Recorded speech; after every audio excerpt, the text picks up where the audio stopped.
Well guys, we have made it to the spot. So what I did is because of this location and how tough it's gonna be for me to put in my kayak, I brought the wife's kayak. So a little bit lighter, easier to maneuver, but I did bring my pedal drive since I do have the 180 drive, which has reverse, because I'm spoiled and I really like having reverse. So we're about to put in, y'all. For those of y'all that have been following the channel for a long time, y'all remember Max? What's up, boy? You ready to go fishing? Huh? But this here's the launch spot, y'all. This isn't too far from where I fished last weekend. Water's up a little bit now. It was down pretty low this morning, so. But this is the reason that I brought, it's hard to see the steep angle on the camera, I'm sure, but this is the reason why I brought Melissa's kayak. It's a lot lighter, a lot easier for me to maneuver, get down into this water, as well as try to get Max in the back of this thing. So we're here, let's get on some fish, y'all. Oh, first fish on. All right. All right, first fish. Feels like a red. Max, got a fishy. We got a fishy, Max. We got one. He's back behind the boat. Ooh, there it goes. That's a good one. Oh, I got a fishy, Max. That is gonna be a nice redfish, finally. Man, I was beginning to think there weren't any fish back here this time. He was out in the middle, a little bit deeper. He wasn't up on that grass line. He was right in this area. Last time I checked, it's about 6 feet. And that's where he was sitting, right out in the middle. Didn't hit it very hard. It was more of a tap, almost like a croaker. That's a decent one, y'all. That's probably 23, 24 inches. If I can ever get him in.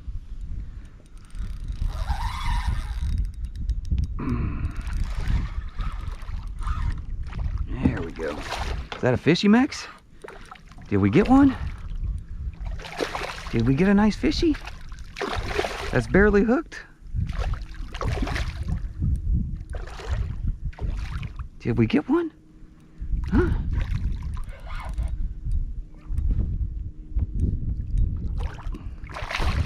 Yeah, y'all, that's a nice red. That does not want to give up. Come here. Get on up here. Barely hooked. Over his mouth. Max, don't you eat my fishy now. Don't you eat my fishy. There we go, y'all. Look at that red. Just barely hooked. Just pops right out. Y'all, look at that redfish. That is a beauty there. Sitting back here in this cold water, way up in this creek. Check him out, y'all. I'm not gonna measure him. He's probably right at 23, 24 inches.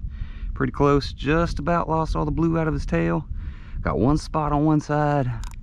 Ow, ow, ow. And there he goes.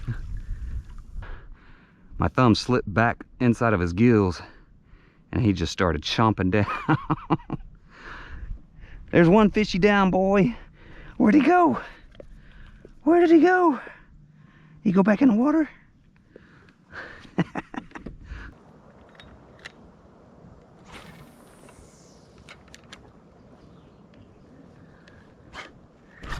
Oh, I do have him. Did he come off? No, he's swimming in. Man, he's swimming fast. We got another one, Max. We got another fishy. Man, he is swimming fast. Another redfish. All right. He's a little guy. But the reds are still here, boy. You see that fishy?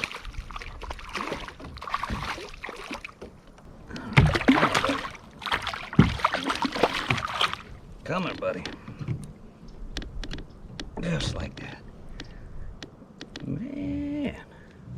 Hooked him right in the tongue. He hit that thing just as soon as it hit the water. I must have landed right next to him, Max. Throw that back in the water. Another redfish, y'all. All right. He'd probably come in at 17, maybe right at 18. Real pretty one, y'all. Check that out. So he's got a spot on his tail, but he's got one way up here near his fin line. I've never seen that. Pretty fish. Is that a pretty fish? Is that pretty fishy, huh? You like that fishy?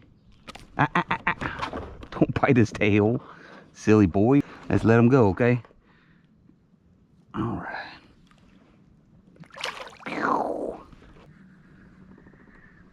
So guys, the beauty of fishing very narrow but deeper creeks like this is you get to cover a lot more water than you do in these big wide creeks where you're having to pick one side or the other. You get back here in these tiny ones like this, I'll fan fish, I'll fish both sides of the grass line as well as right in the middle, and you can cover a lot of water that way and get that lure in front of a lot more fish when you're covering that much water. So we're 2 redfish in right now. Water's getting skinnier and skinnier back here, so I don't know how much farther I can go back, but we're gonna keep at it.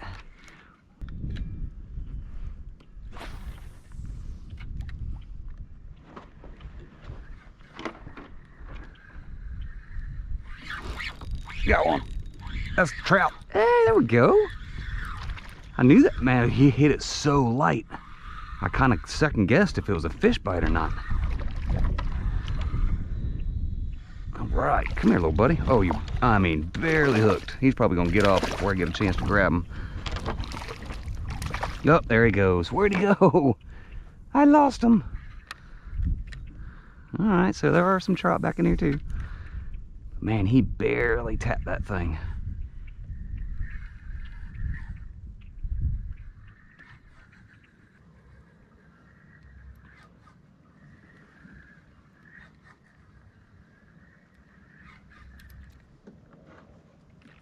Oh, right there at the boat.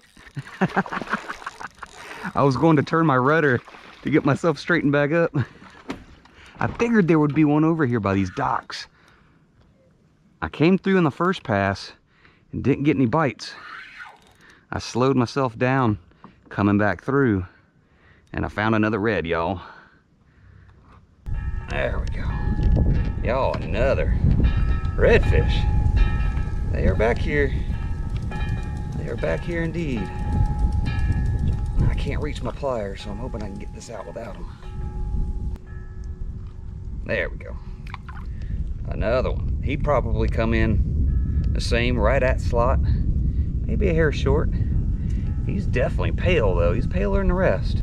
Got 2 nice spots on that one. That one almost looks like a heart. One heart, or 1 spot on that side.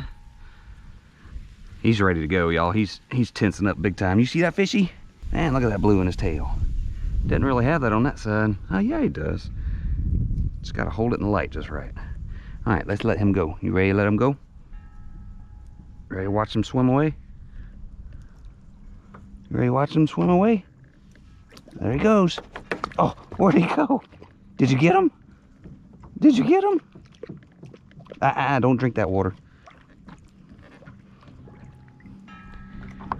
Right, y'all. 3 redfish in the boat. You thirsty? Here. Here. There you go. Drink some water. Okay, I want to give y'all a few little tips. Most of y'all might know this. Hopefully somebody out there doesn't know this. It'll help you out a little bit. But what I do is I bounce this thing off the bottom. And when I do, I like to keep that rod tip up in the air as soon as I'm done bouncing. That does a few things. That keeps just enough tension on your line by holding that rod tip up to where when they strike that lure, you're gonna feel it. You're gonna feel a thump. Not only that, if you were to just drop that rod tip down really quick, okay, that lure just drops instantly straight down as opposed to fluttering down. That fluttering down keeps that lure in the strike zone longer.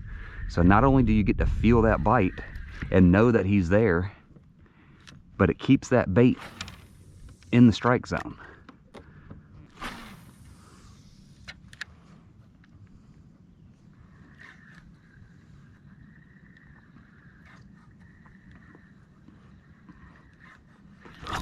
There we go, fish on. That's a trout. All right. Right out there in the middle.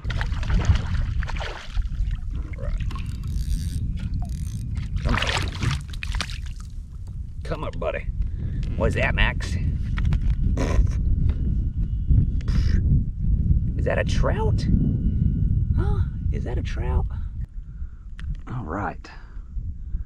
Sitting right out in the middle. Pretty fish, man. They're cold too. He's probably gonna come in at 12, 13 inches. Nice little trout there. You wanna watch me let him go? You gonna get him? Where'd he go? Where'd he go? Where'd he go, Max? All right. That's another fish on the AM Fishing Curly Tail Grub. 4-inch purple haze.